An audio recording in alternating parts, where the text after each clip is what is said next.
Hello good morning friends. ഇന്നത്തെ ചെമ്പൻചെപ്പൂവിൻ്റെ കഥ കേൾക്കണ്ടേ? രേവതി ഗർഭിണിയാണെന്ന് വിചാരിച്ച് സന്തോഷത്തിൽ മദ്യം വന്ന് നിൽക്കുന്ന സച്ചിയാണല്ലോ നമ്മൾ കഴിഞ്ഞ എപ്പിസോഡിൽ കണ്ടത്. രേവതി ഇപ്പോൾ തുറന്നു പറയുമെന്ന് വിചാരിച്ചിട്ടാണ് ആ പാവി ഇരിക്കുന്നത്. അത് കഴിഞ്ഞ് രേവതിക്ക് മസാല ദോശ മേടിച്ച് കൊടുക്കാൻ വേണ്ടിയിട്ട് ഹോട്ടലിൽ കയറി. രേവതി പറയണ്ട എനിക്ക് മസാല ദോശ വേണ്ട, എനിക്ക് പൂരി മസാല മതി. പറഞ്ഞാൽ പറ്റില്ല രേവതി, ഇത് നീ കഴിക്കണം. മറ്റേ വെയിറ്റർ മസാല ദോശ കൊണ്ട് വന്ന സമയത്ത് രണ്ടുപേരും കൂടി അടിയാണ്. രേവതി പറയണത് സച്ചിക്ക് കൊടുക്കുക, സച്ചി പറയണത് രേവതിക്ക് കൊടുക്കുക. ലാസ്റ്റ് വെയിറ്റർ പറയുന്നുണ്ട് ഇത് നിങ്ങൾ ആരാച്ചും ഒരാൾ തീരുമാനിക്കുക, ഞാൻ ഇവിടെ വെക്കാൻ വേണ്ടിയിട്ട് വെയിറ്റർ അത് മേശപ്പുറത്ത് വെച്ചിട്ട് പോകുന്നുണ്ട്. അത് കഴിഞ്ഞ് സച്ചി പറയും രേവതിയോട്ട്, രേവതി നിനക്ക് വേണ്ടി ഞാൻ മേടിച്ചത് ഈ മസാല ദോശ, നീ ഇത് കഴിക്കണം പറയാണ്. അപ്പോൾ രേവതി പറയും എനിക്ക് ഇഷ്ടമില്ല സച്ചേട്ടൻ മസാല ദോശ, പിന്നെ സച്ചേട്ടൻ എനിക്കുള്ള സ്നേഹം കൊണ്ട് മേടിച്ചു തന്നല്ല, അതുകൊണ്ട് ഞാൻ കഴിക്കാമെന്ന് പറയാണ്. അങ്ങനെ രേവതി മസാല ദോശ കഴിക്കണം. അപ്പോൾ സച്ചി മനസ്സ് വിചാരിക്കണം കൊച്ചു കള്ളി മസാല ദോശയോട് ഭയങ്കര ഇഷ്ടമുണ്ടെന്ന് അത് സമ്മതിച്ച് തരാനോട്ട് വയ്യതാനെന്ന് പറയണം. അങ്ങനെ രേവതി മസാല ദോശ ഇഷ്ടമില്ലാത്ത പോലെയാണ് കഴിക്കുന്നത്. അത് കഴിഞ്ഞിട്ട് ഈ സമയത്ത് ചന്ദ്രോദയത്തിൽ വർഷം ഒരു വീഡിയോ കണ്ടിരുന്ന് ചിരിക്കുകയാണ്. അപ്പോൾ ശ്രീകാന്ത് വന്നിട്ട് ചോദിക്കുക എന്താ വർഷം നീ ചിരിക്കണം? അതോ ശ്രീകാന്ത് ഈ വീഡിയോ നോക്കിയൊക്കെ ഒരു ഹസ്ബൻഡ് വൈഫിനെ എടുത്ത് പൊക്കി നടക്കുകയാണ്. അത് കാണുമ്പോൾ കണ്ടിട്ട് ചിരിച്ചത് പറയാം, നീ ഇപ്പോൾ അത് കണ്ട് ചിരിച്ചിട്ട് എന്നോട് പറയാൻ കാരണം ഞാൻ നിന്നെ എടുത്ത് പൊക്കുമെന്ന് വിചാരിച്ചിട്ടല്ല, എനിക്ക് വയ്യ. അതേ സ്നേഹമുള്ള ഭർത്താക്കന്മാർ ഭാര്യമാരോട് അങ്ങനെ എടുത്ത് പൊക്കുമ്പോൾ അവരുടെ മുഖത്തുള്ളൊരു സന്തോഷം കണ്ടാവോ. പിന്നെ സ്നേഹം പ്രകടിപ്പിക്കാൻ ഭാര്യമാരെ എടുത്ത് നടക്കണം എന്നാണല്ലോ. ശ്രീകാന്തിനൊന്നും അത് പറഞ്ഞാൽ മനസ്സിലാവില്ല. അല്ലെങ്കിൽ ശ്രീകാന്തിന് മുന്നത്തെ സ്നേഹം എന്നോട് പെല്ലിയ പറയാണ്. ഇപ്പം നിനക്ക് എൻ്റെ പ്രശ്നം, ഞാൻ നിന്നെ എടുത്താൽ നിൻ്റെ പ്രശ്നം മാറി വെച്ചിട്ട് ശ്രീകാന്ത് അങ്ങനെ വർഷയെ എടുത്ത് പൊക്കി ആളെ കൂടെ നടക്കണം സമയത്ത് സച്ചി രേവതിയും പുറത്ത് പോയിട്ട് തിരിച്ചു വരുന്ന പെട്ടെന്ന് നോക്കുമ്പോൾ കാണുന്നത് ഹാളിൽ വർഷയെ എടുത്ത് നടക്കുന്ന ശ്രീകാന്തിനെയാണ്. അപ്പോൾ എന്താടാ പറ്റി, ഇവളുടെ കാലിന് എന്താ പറ്റി ചോദിക്കേണ്ടത് സച്ചി. രേവതി അന്തം വിട്ട് നിൽക്കുന്നത്. അപ്പോൾ സച്ചിയോട് ശ്രീകാന്ത് പറയും ഒന്നുമില്ല സച്ചേട്ടാ, ഇവളെ എനിക്കിട്ടൊരു പണി തന്നതാണ്. ഭർത്താക്കന്മാർ ഭാര്യമാരോട് സ്നേഹം ഇങ്ങനെ അത്ര പ്രകടിപ്പിക്കുക, ഭാര്യമാരോട് സ്നേഹമുള്ള ഭർത്താക്കന്മാരൊക്കെ ഇങ്ങനെ എടുത്ത് നടക്കണം എന്നാണ് ഇവൾ പറയുന്നതെന്ന് പറയും.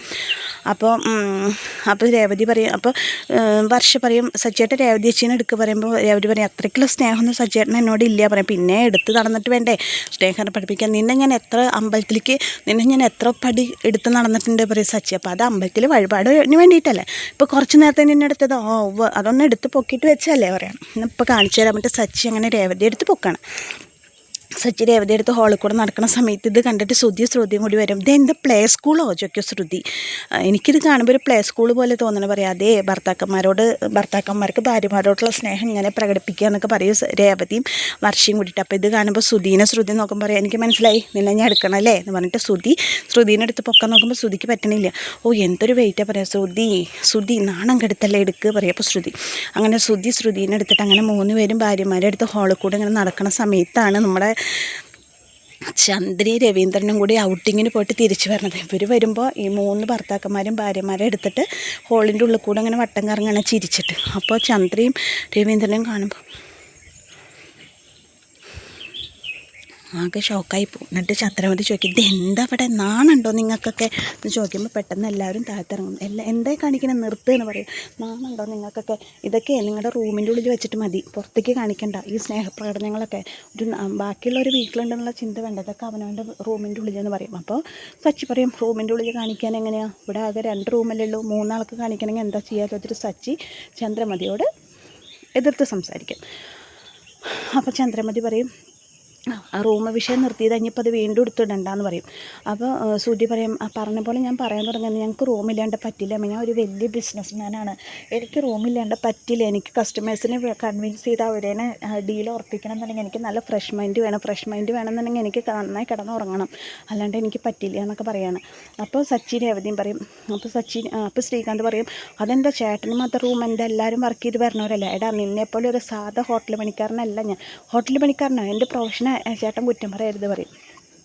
എന്നാൽ നിങ്ങളിനി ഹോളിൽ കിടക്കുക, അപ്പോൾ കാണാൻ പറയും ശ്രുതി. അപ്പോൾ ശ്രീകാന്ത് പറയാം നിങ്ങളുടെ കൂടെ വരുമ്പോൾ ഞങ്ങൾ ഹോളിൽ കിടക്കും.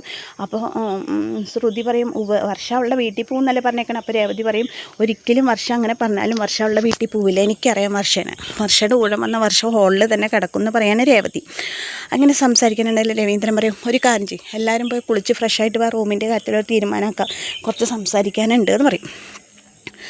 അപ്പോൾ അങ്ങനെ എല്ലാവരും പോയി ഫ്രഷാവാൻ വേണ്ടി പോയി, എല്ലാവരും ഫ്രഷായി തിരിച്ചു വന്നു. അപ്പോൾ ചന്ദ്ര ചോദിക്കുക രവീന്ദ്രനോട്, എല്ലാവരും ഹോളിൽ ഒത്തുകൂടിയപ്പോൾ ചന്ദ്ര ചോദിക്കുക എന്താ റൂമിൻ്റെ കാര്യത്തിൽ നിങ്ങൾക്ക് തീരുമാനം, എല്ലാവരും വരട്ടെ എന്ന് പറയും. വരുമ്പോൾ ചോദിക്കും നിങ്ങൾക്ക് എല്ലാവർക്കും മാസം നിങ്ങളുടെ ശമ്പളത്തിൽ നിന്ന് എത്ര രൂപ എനിക്ക് തരാൻ പറ്റും ചോദിക്കും രവീന്ദ്രൻ. അപ്പം പറയും ശ്രുതി പറയും ഓൾറെഡി ഞങ്ങൾ ചിലവിന് തരുന്നുണ്ടല്ലോ അങ്ങളെ പറയും. അതല്ല നിങ്ങൾക്ക് കറക്റ്റായിട്ടൊരു മാസം എത്ര രൂപ തരാൻ പറ്റും ചോദിക്കും. അപ്പോൾ സച്ചി പറയും ബിസിനസ് മാൻ അല്ലേ, നീ എത്ര രൂപ കൊടുക്കുന്ന ആദ്യം പറയും ശ്രുതിയോട്. അപ്പോൾ ശ്രുതി ഇങ്ങനെ ആലോചിച്ചിട്ട് ശ്രുതിയിൽ നോക്കുമ്പോൾ ശ്രുതി 8000 എന്ന് പറയും. അപ്പോൾ ശ്രുതി പറയും ഞാൻ 3000 രൂപ തരാം അച്ഛാ. 3000 രൂപ വലിയ ബിസിനസ് മാൻ എന്ന് പറഞ്ഞിട്ട് കളിയാക്കും. അപ്പോൾ ശ്രുതി 8000 ആണല്ലോ പറഞ്ഞത്, പിന്നെ നീ എന്താടാ അത് 3000 ആക്കിയെന്ന് ചോദിക്കും സച്ചി.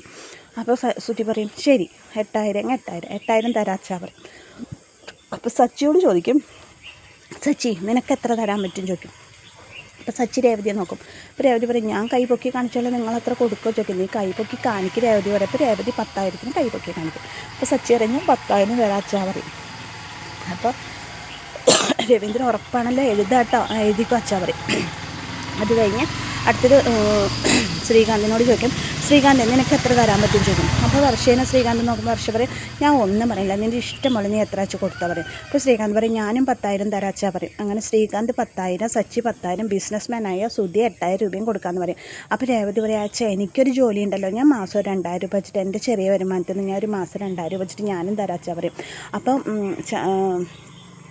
രവീന്ദ്രൻ പറയും വേണ്ട മോളെ നിനക്ക് അത്ര വലിയ ജോലിയൊന്നുമല്ല, അത് സാരല്ലേ അച്ഛൻ ഞാനും കഷ്ടപ്പെടണില്ലേ ഞാനും സമ്പാദിക്കണില്ലേ പറയും. അപ്പം വെള്ള വർത്തമാനം കേട്ടിട്ടുണ്ടെങ്കിൽ 2,000 വരെ 2 ലക്ഷം അവൾ മാസം തരാൻ പറഞ്ഞേക്കണമെന്ന് തോന്നും പറഞ്ഞിട്ട് ചന്ദ്രമതി അപ്പോഴും അവളെ കളിയാക്കും.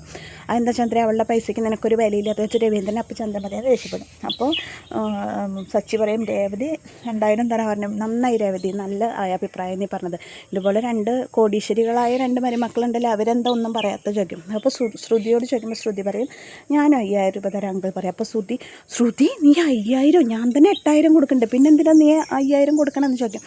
അപ്പോൾ അല്ല അങ്കിളെ ഞാനും 5,000 തരാമെന്ന് പറയും. ശ്രുതി വലിയ അളവാൻ വേണ്ടിയിട്ട് ശ്രുതിയും പറയും ഞാൻ 5,000 തരാമെന്ന്. പിന്നെ വർഷം എത്ര തരുമെന്ന് പറഞ്ഞിട്ടില്ലേ, അങ്ങനെ ശ്രുതിയുടെ 5,000 കൂടി തരാമെന്ന് പറഞ്ഞിരിക്കുന്ന സമയത്ത് അങ്ങനെ അടുത്തരുടെയും പൈസ എടുത്തിട്ട് റൂമിൻ്റെ കാര്യത്തിൽ എന്തോ തീരുമാനം എടുക്കാൻ ഉദ്ദേശിച്ചിട്ടുണ്ട് രവീന്ദ്രൻ. അങ്ങനെ ചർച്ചയിലിരിക്കുന്ന സമയത്താണ് ഇന്നത്തെ എപ്പിസോഡ് അവസാനിക്കുന്നത്. അപ്പോൾ എൻ്റെ വീഡിയോ ഫുള്ളായിട്ട് സ്കിപ്പ് ചെയ്യാതൊന്ന് കാണാം. എൻ്റെ ചാനലൊന്ന് ലൈക്ക് ചെയ്യുക, ഷെയർ ചെയ്യുക, സബ്സ്ക്രൈബ് ചെയ്യുക. നിങ്ങളുടെ സപ്പോർട്ടാണ് എനിക്ക് വേണ്ടത്. അപ്പോൾ എല്ലാവർക്കും താങ്ക് യു.